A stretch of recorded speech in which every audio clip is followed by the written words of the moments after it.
All right, let's talk about butter today. Bless you. Very quickly, butter, a fatty substance produced by agitating or churning cream, right? It's a fat. We take cream and it's agitated. You stupid cream, you are so stupid. No, not that kind of agitation. It's agitated physically, churned. Churn, remember the old-timey, old Salem women churning cream into butter? And what it is it's unhomogenized milk. Unhomogenized milk and cream contain butter fat. Butter fat is the fat in milk.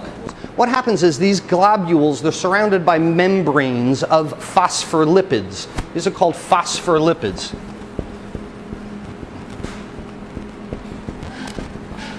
Lipids are generally fat. Anybody that has a problem with their cholesterol goes to get their lipid profile done. And what it does is it prevents the milk, the fat in the milk, from pooling together as a single mass. So this is a membrane, if you will. And what it does is keep all the fat globules separate. Here's all the globules. I love drawing little circles on the board. I have a tendency to do this all the time. There's our butter fat globules. And what happens is there's this membrane in between them. And it keeps them all nice and separate.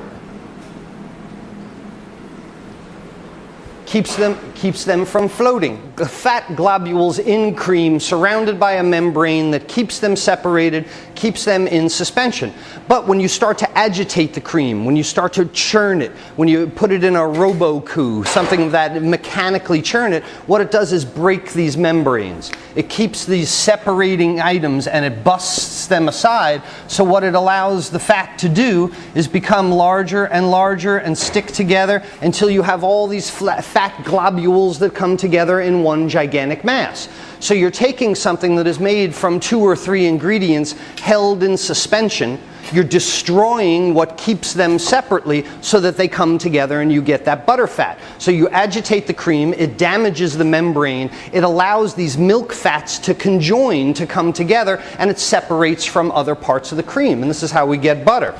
What we're here to talk about today is clarified butter, though. Now that we know the background of how butter is made, we want to take the cream of which the membranes were broken, take that butter, bring it together, conjoin it. Now what we've got is something, say 80% fat, 15% liquid or water, 5% milk solids.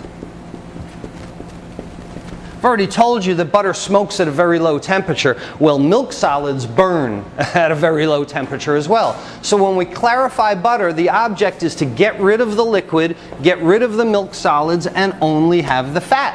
And that way it turns into oil.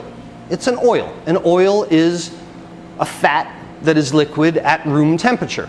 All right, now if we put this in the refrigerator or held it at room temperature, it wouldn't go back to totally liquid. But in essence, we're taking the entire fat. And I mentioned this before. In Indian cooking, this is called ghee. G-H-E-E. It's clarified butter. So when you take the milk solids out, you take the liquid out, now you raise the smoke point of clarified butter. Now it's a lot easier to use, a lot easier to cook with. You don't have to worry about the milk solids burning. So here's our very simple procedure. 1, cold pan. 2, add whole butter.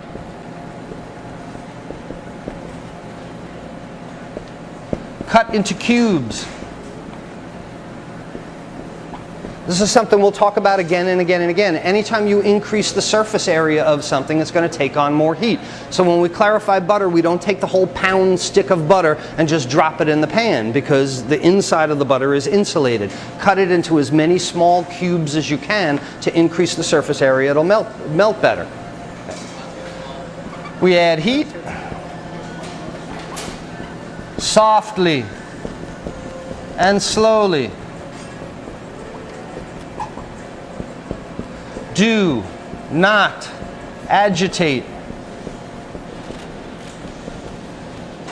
do not boil. And eventually what happens is the solids rise to the top, skim solids. Take those whites off, the milk solids. 7, the liquid falls to the bottom. Strain liquid. And you have your clarified butter.